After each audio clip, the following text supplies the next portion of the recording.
Bonjour à tout le monde, bonjour à tous. J'espère que vous n'avez pas trop froid quand même, dans cette salle magnifique mais un peu fraîche.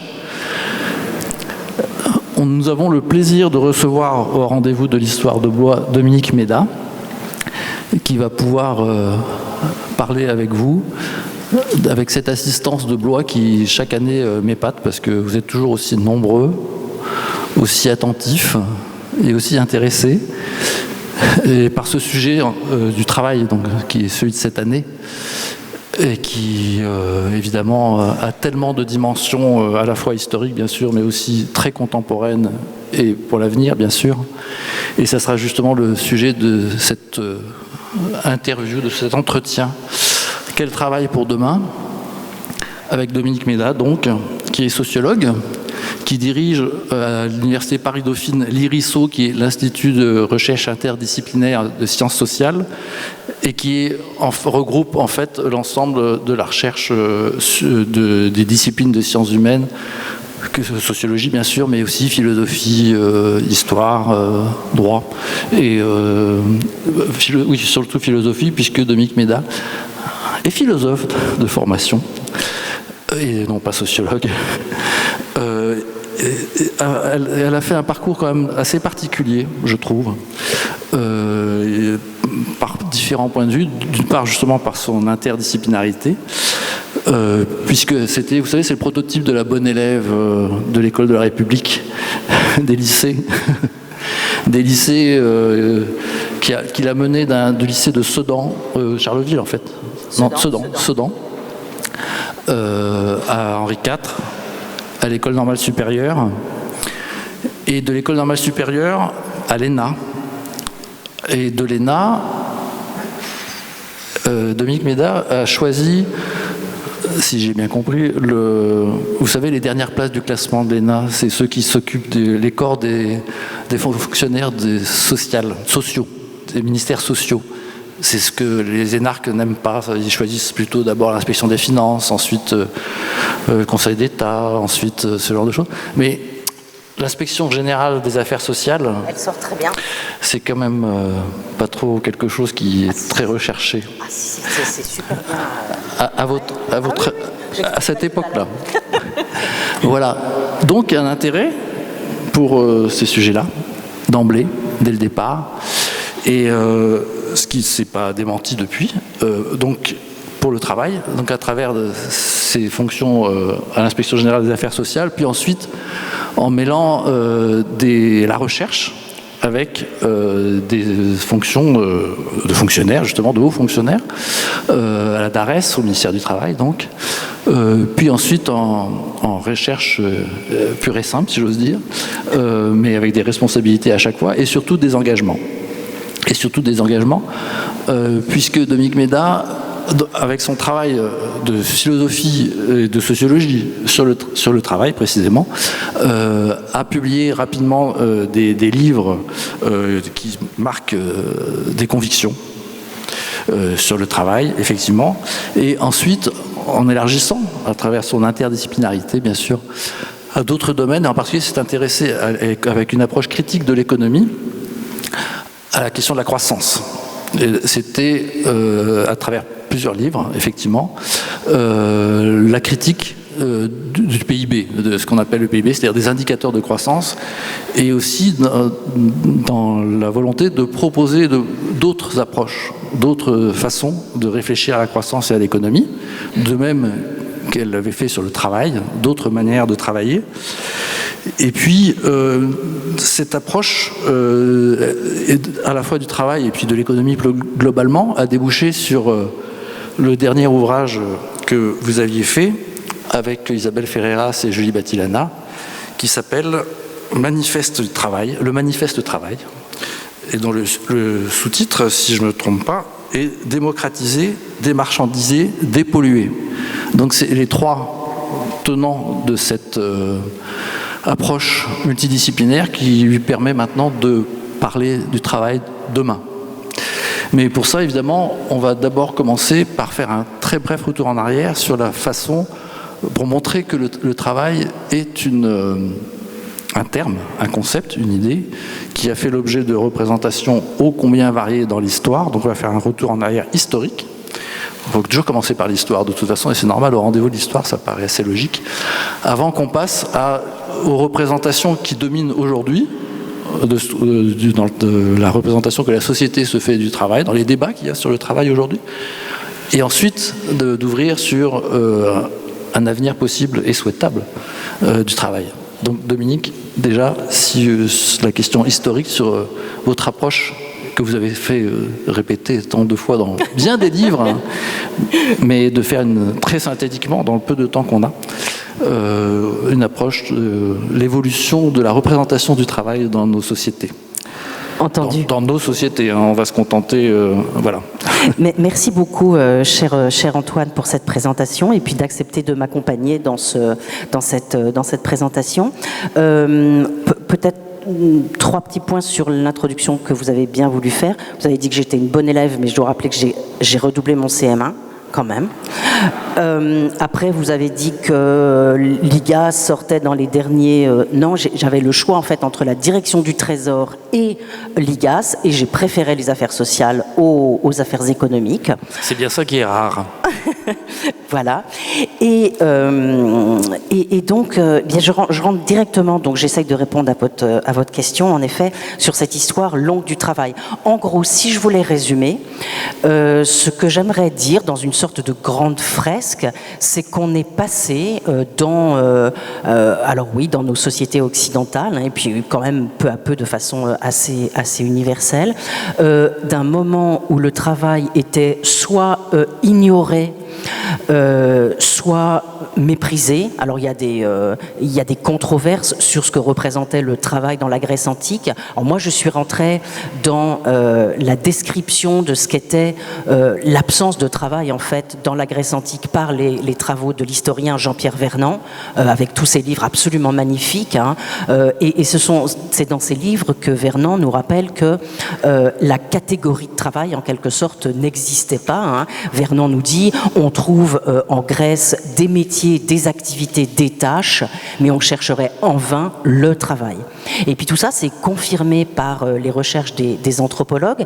Ce matin, sur France Culture, j'ai fait un débat avec James Suzman, un anthropologue, qui confirme un peu un article, par exemple, très intéressant de Marie-Noëlle Chamou en 1994, qui écrit « Société avec et sans concept de travail » et qui conclut son article ainsi « L'approche anthropologique ne permet pas d'esquiver une interrogation qui, plus que tout autre, peut être lourde de conséquences.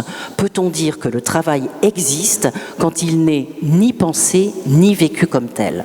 Et si vous lisez le James Suzman, là, qui vient de sortir, il raconte que les chasseurs-cueilleurs, ils travaillaient très peu de temps, ils ne travaillaient pas.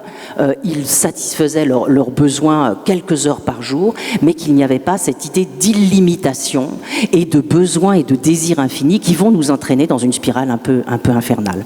Et donc, moi, la thèse que j'ai proposée, qui est évidemment contestable, hein, c'est l'idée que le travail qui était donc auparavant plus ou moins ignoré, méprisé, et qui en tout cas n'était pas une catégorie essentielle des sociétés avant, des sociétés précapitalistes, a commencé à être valorisé, alors doucement tout au long du Moyen-Âge, puis est devenu vraiment quelque chose de très important au XVIIIe siècle, XVIIe, XVIIIe siècle, XVIIIe siècle avec l'ouvrage d'Adam Smith. Hein. Adam Smith, les premiers chapitres de son grand ouvrage sur la richesse des nations, il est étonné par la puissance productive du travail. C'est magique. Hein. On peut travailler, on peut faire déjà des gains de productivité et donc produire de plus en plus, et ça permet d'améliorer les conditions de vie. Donc là, pour moi, au XVIIIe siècle, on a un premier moment où le travail, l'article défini va pouvoir être employé. Le travail, encore très abstrait, c'est en fait quoi ? C'est un facteur de production et c'est une dimension du travail qui existe toujours aujourd'hui. Hein. Et qu'est-ce que c'est sait que le travail, c'est ce qui crée de la richesse. Donc vous voyez, c'est un instrument en vue d'autre chose. L'activité de travail elle-même, elle n'intéresse pas beaucoup Adam Smith. Et d'ailleurs, Adam Smith pense que ce contenu de l'activité, c'est de la fatigue, c'est de la peine, c'est pas intéressant, quoi. Et puis, ma théorie, c'est qu'au début du 19e siècle, il va y avoir un bouleversement fondamental dans les sociétés occidentales et une nouvelle conception du travail. Le travail devient ce que Marx appellera l'essence de l'homme, c'est-à-dire cette puissance créatrice qui nous permet de nous transformer nous-mêmes et de transformer le monde.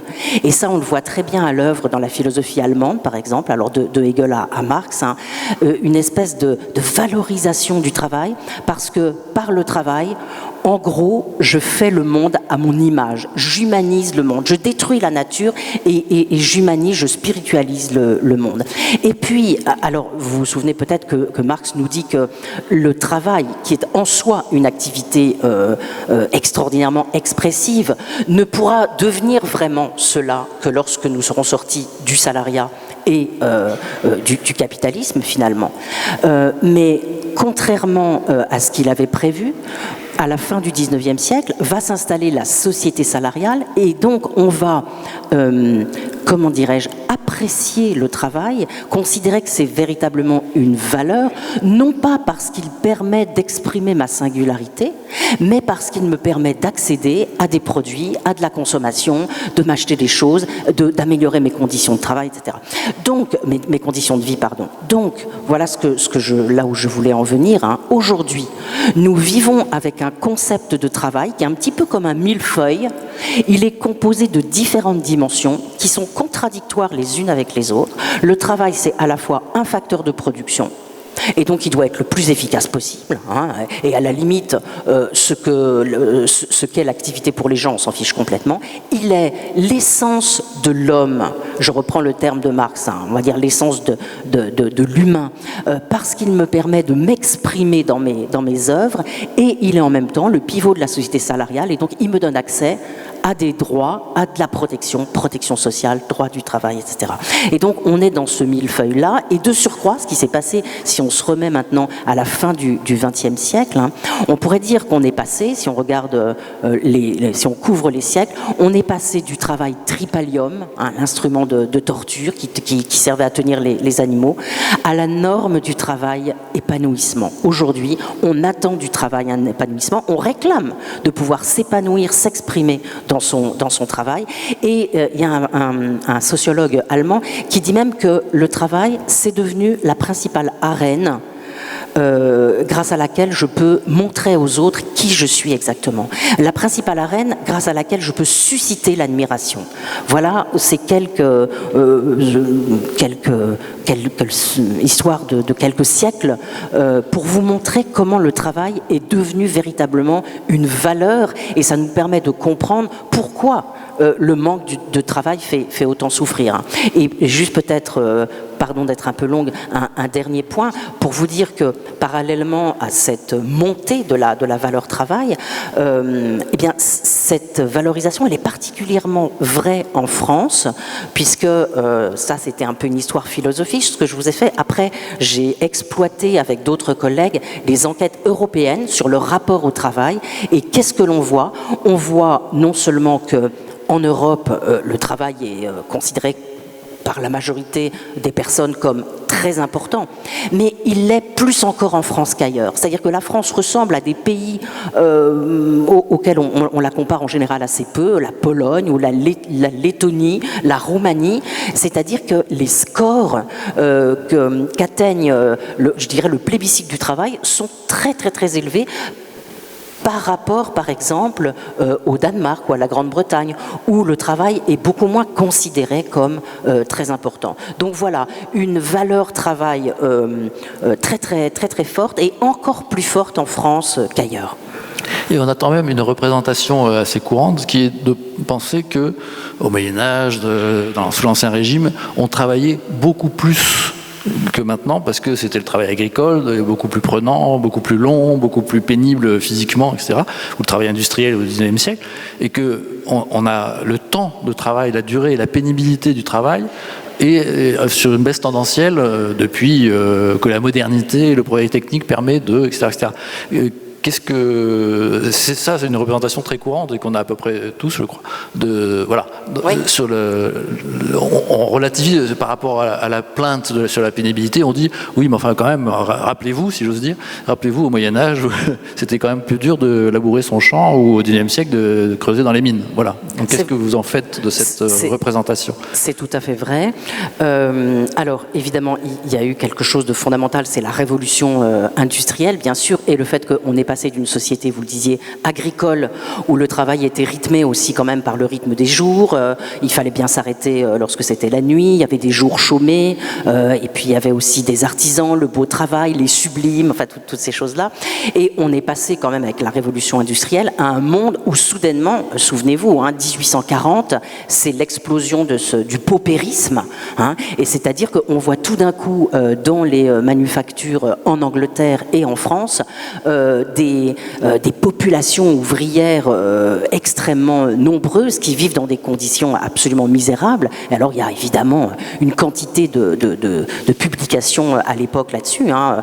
Souvenez-vous le rapport Villermé en 1840, très important, qui dénonce ce qui est en train de se passer, notamment le fait qu'on fait travailler les enfants de 5, 6, 7 ans. Et donc Villermé fait un tableau épouvantable de ce qui se passe. Et puis aussi un très très beau texte d'Eugène Buret sur les classes laborieuses en Angleterre et en France. Et Buret, j'aime beaucoup ce texte parce que Buret donc raconte ce qui se passe, il montre comment vivent les ouvriers dans les villes, il montre qu'ils travaillent souvent 14 ou 16 heures par jour. Et Buret dit, ça c'est à cause des vilains économistes anglais, c'est à cause de Smith et Ricardo qui ont considéré que le travail était une marchandise. C'est la théorie, c'est la faute de la théorie du travail marchandise de Smith et Ricardo. Et nous, les Français, il ne faut pas qu'on accepte cette idée parce que sinon, eh bien, on va continuer à avoir ce qui est sous nos yeux, c'est-à-dire des populations absolument misérables qui traînent dans les villes et qui n'ont pas de quoi vivre. Alors, je pense qu'il faut repartir, si on compare les conditions de travail, de ce point. Et en effet, ce qu'on dit en général, c'est que en un siècle, le temps de travail est passé de 3000 heures à 1500 heures. On est aujourd'hui en France à un petit peu plus de 2500 heures. Et évidemment, les conditions de travail n'ont plus rien à voir, même si, alors là, je renvoie à un très beau livre de Thomas Coutreau qui s'appelle Libérer le travail. Thomas Coutreau, qui est aussi quelqu'un qui travaille à la DARES, qui a conçu et qui continue à s'occuper des enquêtes conditions de travail. La DARES. À la DARES, la direction de l'animation de la recherche, des études et des statistiques, donc c'est l'organe d'études du ministère du Travail. Et ce que nous montre Thomas Coutreau à l'aide des enquêtes conditions de travail, c'est qu'aujourd'hui, il y a quand même la moitié des personnes qui associent travail et mal-être. Donc le travail, dit-il, peut être un opérateur de santé, mais aujourd'hui, la moitié des personnes considèrent que travail égale mal-être. Ce qui est quand même... alors bien sûr, les conditions de travail n'ont plus rien à voir, mais il y a cette perception qui est quand même très forte. D'accord. C'est-à-dire que, pardonnez-moi Antoine, je crois qu'on pourrait dire, si on voulait résumer d'une phrase, que ces immenses attentes, les attentes françaises notamment, les immenses attentes à l'égard du travail, avoir un travail qui a du sens, dans lequel on peut s'exprimer, dans lequel on peut montrer aux autres qui on est, elles se heurtent aux conditions concrètes d'exercice du travail, qui ne sont pas adaptées, qui ne sont pas cohérentes avec nos attentes. Et c'est ça qui nous fait souffrir. D'accord. Donc, on parlait des représentations passées à travers l'histoire et sur quoi ça a débouché maintenant. Mais actuellement, dans les débats sur le travail, il y a deux représentations qui sont paradoxales et en concurrence, si on peut dire, dans le débat public, qui est l'une qui est la fin du travail, c'est-à-dire robotisation, automatisation égale perte de l'emploi, chômage, etc., etc. Mais ça, c'est le versant négatif. Mais la même automatisation et robotisation peut aussi déboucher sur l'idée qu'on peut se passer du travail et justement échapper à ces mauvaises conditions et arrêter de travailler. le droit à la fin du travail. Donc il y a une perception négative d'un côté, positive de l'autre, à partir du même raisonnement, qui est celui du remplacement de l'homme par la machine, etc., qui est un vieux thème, mais qui là maintenant, évidemment, avec le numérique, a pris des allures plus contemporaines et plus rapides. Et l'autre représentation, c'est au contraire l'aggravation du mal-être et l'aggravation de l'exploitation du travail et du poids du travail dans la vie, avec des phénomènes économiques, cette fois, de précarisation, le travail de plateforme, l'individualisation, la fin des collectifs de travail pour l'individualisation du travail avec le travailleur autonome, mais en fait solitaire. Et là aussi, il y a deux aspects. Il y a cet aspect d'exploitation, mais il y a aussi cet aspect de réalisation de soi, de libération justement de la hiérarchie, du salariat, de la subordination, pour être son entrepreneur de soi, qui était le thème à la mode, et que permet le numérique, effectivement, que permet le... Voilà. Et puis sinon, dans le travail qui demeure effectivement une non-réalisation de soi, c'est ce qu'on appelle des bullshit jobs, que David Graeber, l'anthropologue, appelait les bullshit jobs, c'est-à-dire le travail qu'on fait mais qui n'a pas de sens pour soi et qui n'est pas valorisé. Voilà, donc entre ces deux représentations, comment vous les percevez, comment vous les analysez, bien sûr, et avant qu'on passe évidemment à ce que ça pourrait être. Alors, partons peut-être en effet de ce que sont l'emploi et le travail aujourd'hui. Bon, prenons l'exemple français. Hein. Il me semble qu'on peut dire, on a déjà commencé un peu à en parler, qu'il y a une double crise. Hein. Il y a quand même une crise de l'emploi et une crise du travail. La crise de l'emploi, c'est le fait qu'on vit avec un très haut taux de chômage. Alors là, il est un petit peu en train de baisser. Il faut voir si ça va vraiment se prolonger ou pas. Avec un très haut taux de chômage depuis 30 ou 40 ans, et que ça pèse bien sûr sur les conditions de travail. Lorsque vous avez un taux de chômage important, ça permet aux employeurs de ne pas augmenter les salaires et améliorer les conditions de travail. Et puis, je le disais tout à l'heure, on a également une crise du travail, c'est-à-dire que quand on compare la France et quand on la regarde en perspective européenne, il y a une enquête européenne des conditions de travail qui est absolument passionnante parce qu'elle a un très grand nombre d'items sur lesquels on peut comparer tous les pays européens. Eh bien, on voit que la France n'est pas très bien placée, hein, que les conditions de travail sont assez médiocres, avec des gens qui travaillent dans des délais très serrés, qui n'ont pas systématiquement la fierté du travail bien fait, qui sont obligés de cacher qui ils sont réellement ou leurs sentiments au travail. Et cette médiocrité des conditions de travail, je me souviens de l'enquête 2013, l'enquête conditions de travail de 2013, elle mettait parfaitement en évidence une crise du sens du travail dans la fonction publique d'État et surtout dans la fonction publique hospitalière. C'est-à-dire que ce qu'on a vu se dérouler quelques années plus tard, les manifestations des hospitaliers qui disaient « nous on n'en peut plus », on le voyait déjà dans cette enquête, un très grand malaise au travail d'un certain nombre de professions. Alors, cette double crise du travail et de l'emploi, comment peut-on la résoudre ? Moi, j'ai imaginé un certain nombre de scénarios qui pourraient justement, en me demandant quel serait celui des scénarios qui pourraient nous permettre de résoudre les deux crises à la fois, c'est-à-dire de créer de l'emploi et d'améliorer les conditions de travail. Alors, Antoine, vous m'interrogez sur ce scénario de l'automatisation. Moi, je l'appelle le scénario de la révolution technologique. Est-ce que c'est un scénario qui nous intéresse ? Est-ce qu'il est... Vous faites non. Est-ce qu'il est susceptible de régler nos problèmes, en quelque sorte ? Alors... D'abord, c'est un scénario, il est ambigu, parce qu'on nous dit, hein, souvenez-vous, peut-être vous avez lu en 2013, alors il y a eu toute une série d'études très très très anxiogènes, hein, 2012-2013, des études notamment venant des États-Unis, ou d'ailleurs chercheurs d'Oxford, hein, Frey et Osborne en 2013, qui nous disaient, en gros, 50% des emplois vont disparaître dans les 10 ans. Et ça a provoqué franchement une onde de choc mondiale, hein. C'était désespérant de de lire cette étude, d'autant qu'elle a été dupliquée dans les différents pays et qu'on l'a répétée. Donc des cabinets ou des officines l'ont dupliquée et voilà, et partout on découvrait que voilà, la moitié des emplois a disparaître. Récemment, il y a eu un autre ouvrage des Susskind, Richard et Daniel Susskind, je crois que ça s'appelle la fin des professions. Alors là, c'est encore pire. C'est en gros, toutes les professions expertes vont disparaître grâce à l'intelligence artificielle. Et alors, comme vous le disiez, Antoine, il y a une bonne face et une mauvaise face. C'est-à-dire, on nous dit à la fois les emplois vont disparaître, mais le travail qui restera va être très sympa. Il va être collaboratif. On sera la dame devant fait des chaises. Voilà, le travail sera... Il y a des sceptiques au premier rang. Le travail sera collaboratif, il se fera au sein de plateformes, ça sera du peer-to-peer, enfin voilà, ça sera pour le travail qui reste. Alors, est-ce qu'on peut... Et pourquoi pas? Alors, pourquoi pas? Oui, bien sûr. Non, mais bien sûr. Posez la question, quand même. Mais qu'est-ce qui s'est passé en réalité quand on regarde les choses? On peut dire que les deux étaient faux. C'est-à-dire que c'est faux que l'emploi est en train de disparaître. Alors là, vous avez une cascade d'études qui ont suivi cette première étude, qui ont dit tout et son contraire. Je me demande si c'était pas dans Le Monde qu'il y avait un article qui rappelait ça, qu'on a eu une dizaine d'études. Alors la première disait suppression de 50% des postes, la deuxième a dit ah non, c'est plutôt 40, ah non, c'est plutôt 9%.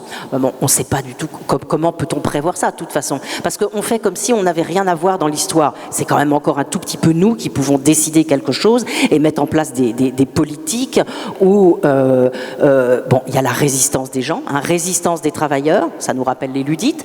Il faut prendre en considération l'organisation du travail. Toute innovation technologique ne peut pas comme ça, hop, d'un coup de baguette magique s'implanter dans les organisations de travail. Donc, moi je pense que ce qu'on peut dire, c'est que du point de vue de l'emploi, cette prévision était erronée et qu'on ne peut pas l'accepter comme ça. Mais du point de vue du travail, ce qu'on nous disait sur le travail est également faux. C'est-à-dire, qu'est-ce qu'on a vu quand même se développer depuis quelques années? C'est le travail sur les plateformes, la plateformisation du travail, la tâcheronisation du travail. Alors ça, on a étudié ça avec des collègues pendant plusieurs années, qu'il s'agisse des livreurs à vélo, des VTC, mais aussi, par exemple, vous savez, Full Factory, ces plateformes de micro-tâches où on fait ce qu'on appelle du crowd working, c'est-à-dire on envoie le travail vers la foule. Ça veut dire qu'on découpe le travail en toutes petites tâches.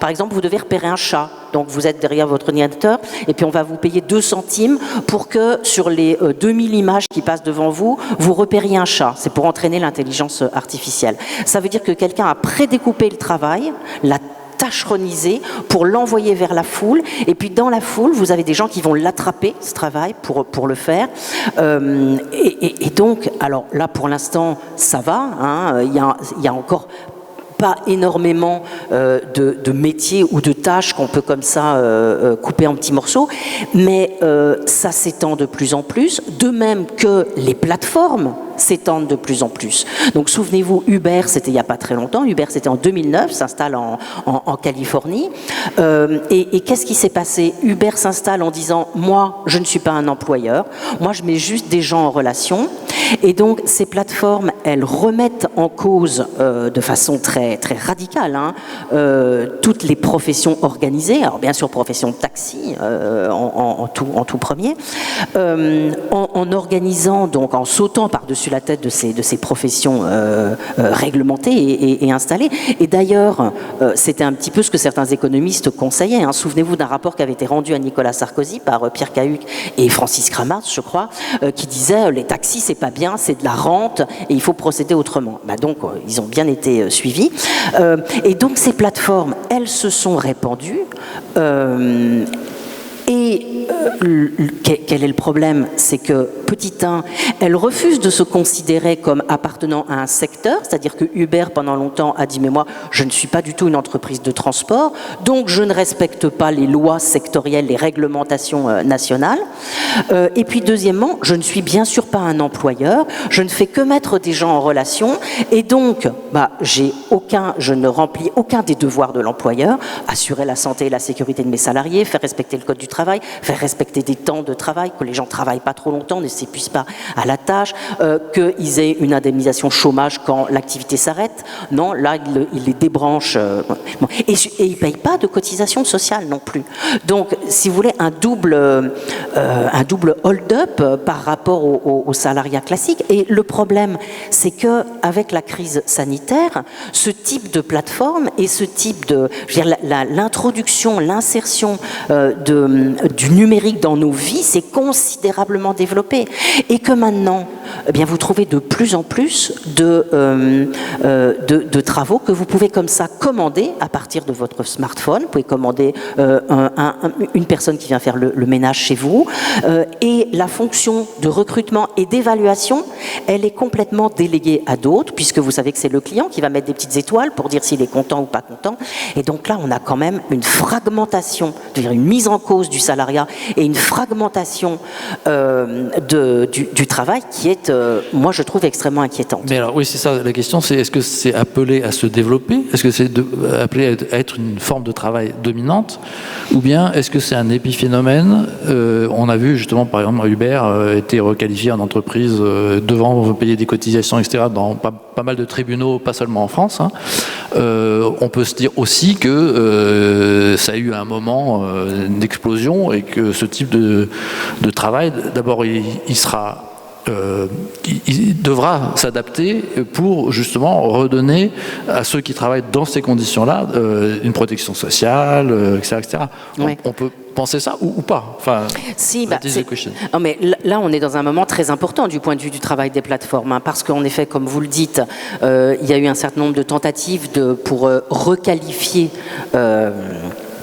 ces travaux. Par exemple, on a beaucoup de chauffeurs qui, dans les différents pays, ont été devant les tribunaux pour dire « mais regardez, on m'a déconnecté brutalement, je me suis retrouvé sans activité, ou j'ai eu un accident et on ne s'est pas bien occupé de moi, et en fait, je suis un salarié. » Et ils ont chaque fois été requalifiés en salariés. Mais, comme vous le savez, ça ne veut pas dire que la législation a changé. Et par exemple, dans notre pays, notre gouvernement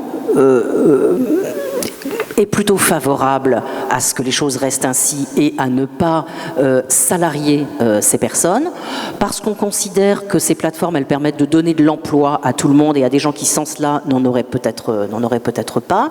Et donc, ce qui a été mis en place, c'est plutôt des chartes sociales, hein, c'est-à-dire on demande aux plateformes d'être gentilles et de se réguler, alors que dans d'autres pays, par exemple en Espagne et en Italie, le gouvernement a pris la décision de considérer que c'était désormais des salariés. Mais vous voyez, il faut un acte du gouvernement ou du législateur pour décider qu'on va faire rentrer ces personnes dans le salariat. Mais ce qui est mis en avant maintenant, c'est la possibilité de créer des systèmes de protection sociale qui ne soient pas forcément ceux, effectivement, du salariat classique, mais qui aient un fonctionnement... voilà, c'est la couverture sociale des indépendants, parce qu'il n'y a pas que les travailleurs de plateforme. Il y a énormément d'autres professions qui ont été... dans lesquelles il y a un travail indépendant, autonome, etc. etc. Et une fois de plus, il y a toujours cette dialectique et ce paradoxe entre le fait d'être indépendant, quelque part, libère du lien salarial, oui, du lien de subordination, et permet une plus d'autonomie, de décision, etc., etc. Vous connaissez ce discours par cœur. Mais s'il y a une protection sociale qui va avec, alors pourquoi pas? Est-ce que c'est pas jouable? Alors, moi je pense qu'il faut quand même bien distinguer les vrais indépendants, ça c'est très bien, le vrai travail indépendant, c'est-à-dire des gens qui ont de l'autonomie, qui fixent leurs tarifs, qui fixent la manière dont ils travaillent, hein, voilà, ils sont autonomes, de ce faux travail indépendant où vous êtes obligé de porter un uniforme, un truc sur le dos avec la marque, et puis où vous avez une tonne de consignes à respecter, hein. On sait très bien qu'il faut se comporter d'une certaine façon, et donc si ça c'est pas du salariat, donc d'une certaine manière c'est encore pire parce qu'il n'y a aucun désavantage du salariat, mais tous les désavantages puisqu'on doit obéir quand même aux consignes et qu'évidemment ces plateformes elles font tout pour gommer, hein, elles vont faire tout un travail sur les mots pour montrer que non, ça n'est pas des ordres, c'est simplement des propositions, vous êtes un collaborateur, vous êtes un partenaire, etc. etc. Alors vous avez raison, il y a en débat et notamment au niveau européen, c'est très important, c'est en train d'arriver au niveau de l'Union européenne et l'Union européenne va bientôt prendre une décision pour dire si ces personnes, si ces travailleurs de plateforme sont des travailleurs au sens de l'Union européenne ou pas, et ça emporte un certain nombre de conséquences. Mais c'est vrai que les propositions récentes qui ont été faites, c'est de mettre en place un tiers statut. C'est-à-dire, vous savez, en France, on est soit salarié, soit indépendant. Il n'y a pas de demi-mesure. Et donc, un tiers statut, ça serait quelque chose entre les deux. Et en effet, vous ne seriez pas dans le salariat, mais vous auriez un certain nombre de droits. Et on est quand même assez nombreux à dire, attention, il y a un risque, si on mettait en place un tel tiers statut, et il y a un risque que l'ensemble du salariat soit aspiré dans ce statut qui serait moins intéressant que le salariat. Et donc, il y a eu un rapport récent, le rapport Froin, du nom de l'ancien vice-président de la Cour de cassation, qui disait qu'en effet, le tiers statut, c'était quand même pas une très bonne idée. Donc, on est coincé. Je veux juste raconter une petite anecdote. C'est non mais pour vous montrer quand même la puissance de ces plateformes. En Californie, ils ont pris une loi décidant de salarier tous les travailleurs de plateforme. Immédiatement, Uber et ses camarades, des autres plateformes, ont exigé un référendum. On peut faire des référendums sur de tels sujets. Et donc, le jour de l'élection, c'était le 3 novembre, je crois, ils ont en même temps fait un référendum. Voulez-vous ou pas que l'on salarie les... Référendum d'initiative citoyenne. Que l'on salarie ces personnes. Ils ont mis tellement d'argent ils ont fait une énorme campagne à 200 millions, ils l'ont gagné, et donc Uber a gagné. Non mais ça veut dire que Uber est plus fort que la loi californienne. C'est quand même tout à fait important, quoi, ce qui est en train de se passer. D'accord. Cela dit, si on trace des perspectives plus larges encore, qui sont le questionnement qu'on a sur notre modèle de croissance, est-ce qu'il est souhaitable de continuer à travailler finalement? C'est-à-dire de la façon dont vous parliez, que vous décriviez tout à l'heure, c'est-à-dire de penser que c'est l'utilisation des ressources de la nature et sa transformation en une œuvre humaine par le travail qui permet la réalisation de soi et de la tâche et de la richesse, et de la création de la richesse. Est-ce que là, il y a quelque chose d'autre à tracer qui permettrait de réconcilier une vision du travail qui soit libératrice, effectivement, et créatrice, et une croissance, pour prendre un autre de vos thèmes et de vos travaux, une croissance qui soit, comme on dit, soutenable? Alors, c'est mon petit scénario préféré, que j'appelle le scénario de la reconversion écologique. Donc, je vous ai dit, je cherche quel est le scénario qui pourrait à la fois nous permettre d'améliorer l'emploi et d'améliorer aussi les conditions de travail. Alors, il me semble que celui-ci, là, celui qu'on nous brandit, le scénario de l'automatisation, de la révolution technologique, ça n'est pas le bon. Parce qu'il ne crée pas d'emploi, on l'a vu, ou il n'est pas nécessairement créateur d'emploi, et je crois qu'il est destructeur des conditions de travail. En revanche, en effet, il y a un autre scénario qui serait un peu le scénario idéal, alors il faudra voir si on peut le déployer ou pas, c'est celui qui consiste à prendre au sérieux tout ce qu'on nous raconte sur la crise écologique, donc à engager nos sociétés dans moi ce que j'appelle la reconversion écologique. Pourquoi j'utilise ce terme? Parce qu'il me semble qu'il faut qu'on fasse à la fois une conversion de nos mentalités. On a à faire une conversion par rapport à toutes les représentations dans lesquelles nous vivons. Par exemple, cette représentation d'un humain qui doit dominer et mettre la nature en coupe réglée, qui doit sans arrêt extraire, utiliser les ressources. C'est un petit peu ce qui nous vient de la modernité, hein. C'est ce qui nous vient de cette époque, le début du XVIIe siècle, Descartes, Bacon. Quand Francis Bacon nous dit il faut extorquer à la nature ses secrets, hein, il faut repousser les limites, que Descartes nous dit il faut se rendre comme maître et possesseur de la nature. Donc cette idée que la nature, elle est là juste comme un vaste champ dans lequel on va se servir pour satisfaire toutes nos envies, tous nos besoins. Donc je pense qu'on est obligé non pas de rompre avec la modernité, c'est pas le problème, mais de trier dans la modernité, c'est-à-dire de garder certaines choses, de garder bien sûr notre idéal de progrès, hein, continuer à pouvoir améliorer nos conditions de vie, soigner les gens, bien s'alimenter, mais peut-être adopter des attitudes de modération, accepter qu'il y a de mettre un certain nombre de limites à nos désirs infinis, parce qu'en effet, la nature n'en peut plus, je veux dire, la nature se venge, et la nature n'en peut plus qu'on la traite de cette manière. Et donc, quand je parle de reconversion, je veux dire aussi qu'il faut qu'on passe d'un paradigme de la conquête et de l'exploitation à un paradigme, comme nous dit quelqu'un comme Aldo Leopold, par exemple, un auteur très intéressant qui écrit en 49, un almanach d'un comté des sables, et qui nous dit maintenant, il faut passer à autre chose, il faut avoir une nouvelle éthique de la terre, et cette éthique de la terre, elle consiste à admirer, respecter, aimer la Terre et les autres espèces, et donc à avoir sans doute plus qu'une relation de conquête, une relation de prendre soin de la Terre et des autres espèces. Ça nous fait penser, vous savez, à cet article, j'adore aussi l'article de Lynn White, écrit en 1967, qui s'appelle « Les racines historiques de notre crise écologique ». Et Lynn White nous dit que si nous sommes dans cette situation-là, parce que déjà en 67, il sent qu'il y a quelque chose qui ne va pas, et il nous dit si nous sommes dans cette situation, c'est à cause de la Genèse. C'est parce que dans la Genèse 1, Dieu a dit aux humains, vous devez dominer la terre, dominer, assujettir les autres espèces, et c'est à partir de là que l'humanité se serait autorisée en quelque sorte à mettre la nature en coupe réglée. Et je ne sais pas si vous avez vu que le pape en 2015, dans son encyclique sur la sauvegarde de la maison commune, il répond à ça. Et il dit mais non, c'est pas du tout ça. Vous devez aller regarder Genèse 2, parce que dans Genèse 2, il est dit que l'homme doit garder et cultiver le jardin. Donc vous voyez, je retrouve là cette opposition entre d'un côté mettre la nature en coupe réglée, et puis maintenant peut-être s'arrêter et essayer plutôt de cultiver, garder, prendre soin de notre jardin. Mais alors c'est quoi? C'est travailler moins? Alors, puisque le travail est destructeur? Alors, qu'est-ce que ça veut dire pour le travail? Moi, il me semble que ça veut dire deux choses. Et pourquoi c'est un scénario qui m'intéresse? Parce que petit 1, ce scénario de la reconversion écologique, donc j'ai dit, c'est de la conversion, mais aussi, c'est aussi de la reconversion. Reconversion professionnelle, reconversion des métiers, parce qu'il va falloir reconstruire notre économie de fond en comble. De fond en comble.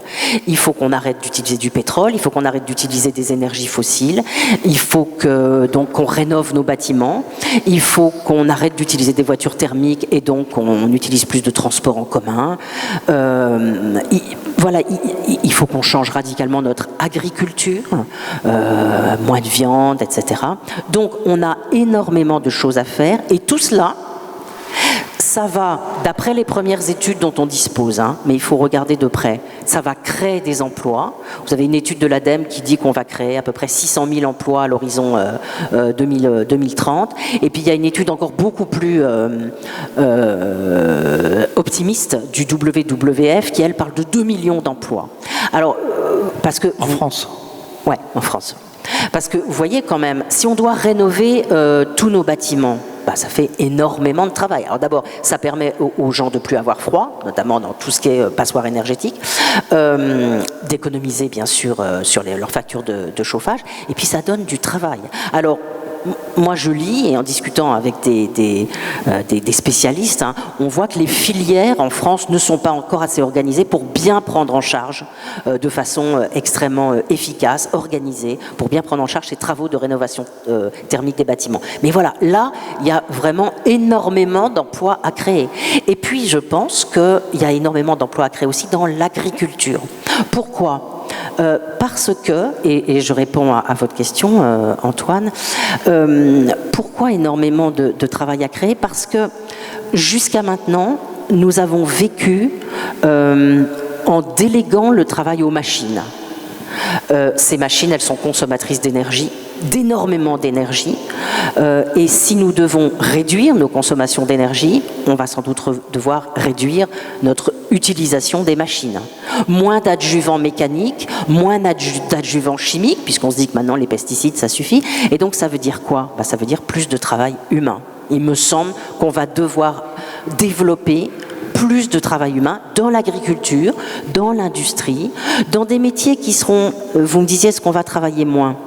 Je pense qu'il va falloir faire un partage, une règle entre le fait qu'on aura besoin de plus de travail humain et l'idée qu'on devrait pouvoir répartir plus équitablement ce travail sur l'ensemble de la population active. Oui, parce qu'il y a eu un précédent avant, ça s'appelait l'esclavage. Oui. Qui permettait de faire toutes ces tâches, effectivement, sans adjuvant chimique ni... Tout à fait. Et donc, alors je ne dis pas qu'on va redevenir tous des esclaves. Non, mais c'est pas... Je ne dis pas que c'est nécessairement optimiste, hein, ce scénario. C'est-à-dire, je pense qu'en effet, on va devoir prendre en charge, plus qu'auparavant, des tâches pas nécessairement agréables, sans doute pénibles, et que toute la ruse, ça sera de pouvoir vraiment les redistribuer entre nous et pas de faire et d'éviter qu'il y ait une petite élite, en effet, qui réesclavagise les autres. Mais ça peut être aussi une opportunité de réduire la norme de travail à temps complet. Moi, j'ai beaucoup soutenu la réduction du temps de travail, d'une part parce que je pensais que c'était bon pour lutter contre le chômage, mais d'autre part parce que je pensais que c'était aussi très important de répartir le travail entre les hommes et les femmes.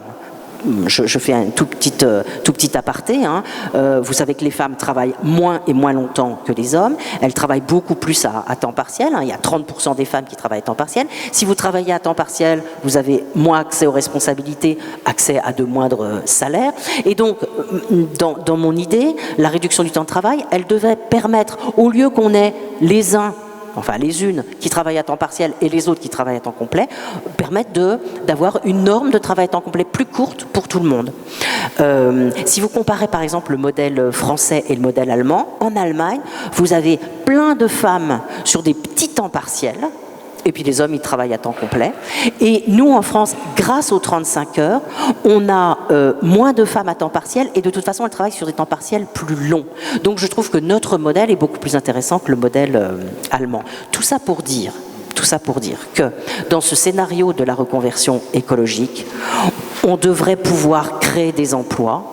Peut-être que si on était très malin, on répartirait mieux le travail sur l'ensemble de la population active et entre les hommes et les femmes. Que si on était encore plus malin, on le réduirait de manière à permettre aux hommes et aux femmes de consacrer plus de temps à d'autres activités, leurs activités familiales, amicales, amoureuses, politiques. Peut-être qu'on pourrait faire un peu plus de politique, un peu plus participer à la vie publique. Et donc, je vous présente ça un peu comme un modèle idéal. Je ne suis pas sûre du tout qu'on y arrivera, ni qu'on en prenne le chemin. Mais je trouve intéressant qu'on puisse se représenter, puisqu'on parle tout le temps de transition écologique, qu'on puisse se représenter cet état vers lequel on pourrait aller, en présentant d'autres modalités que ce dont on nous parle souvent. On nous parle d'écologie punitive, on nous dit non, ça va pas être bien. Peut-être qu'après tout, cette nouvelle situation, ce nouvel état, là on a 10-20 ans pour changer de situation, peut-être qu'après tout, pour le travail, ça pourrait être intéressant. Bien, acceptons-en l'augure, comme dirait l'autre, mais la question se pose ça ferait l'objet d'un autre débat avec beaucoup d'autres mondes aussi, sur on fait comment ? C'est-à-dire qui porte ce type de projet dans nos sociétés, qui est capable de le mettre en musique, de le mettre en parole, c'est déjà très bien, mais voilà, donc ça reste tout à fait ouvert. Alors il y a peut-être un candidat dans la salle.